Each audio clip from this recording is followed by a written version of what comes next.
കൂർക്ക നന്നാക്കൽ കുറച്ച് പണിയുള്ള കേസാണല്ലേ. അപ്പോൾ ഞാനിതാ ഒരു വലിയ കൂർക്ക കണ്ടപ്പോൾ കുറച്ച് മേടിച്ചതാണ് കേട്ടോ. അപ്പോൾ ഇവിടെ അതിങ്ങനെ മേടിക്കാറില്ല.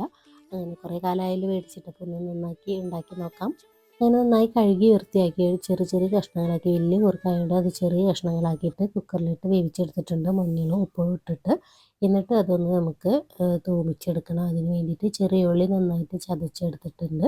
അതിലേക്ക് നന്നായി വഴറ്റി വരുമ്പോൾ വറ്റൽമുളകും വേപ്പിൻ്റെ ഇലയൊക്കെ ഇട്ട് എരിവിന് മുളക് പൊടി ഇട്ടിട്ട് നന്നായിട്ട് വഴറ്റി വരുമ്പോൾ നമ്മൾ ഈ വേവിച്ച കൂർക്കയിലേക്ക് ഇട്ട് കൊടുത്തിട്ട് നന്നായിട്ട് ഡ്രൈ ആക്കി എടുത്തിട്ടുണ്ട്. ഇതൊന്ന് ഫസ്റ്റ് ടൈമാണ് കേട്ടോ ആസിഫിന് സ്കൂളിലേക്ക് കൊടുത്തു വിടുന്നത്. കഴിക്കുമെന്നറിയില്ല, പിന്നെ ടീച്ചർമാർ മേടിച്ചിട്ട് കഴിച്ചേക്കാം.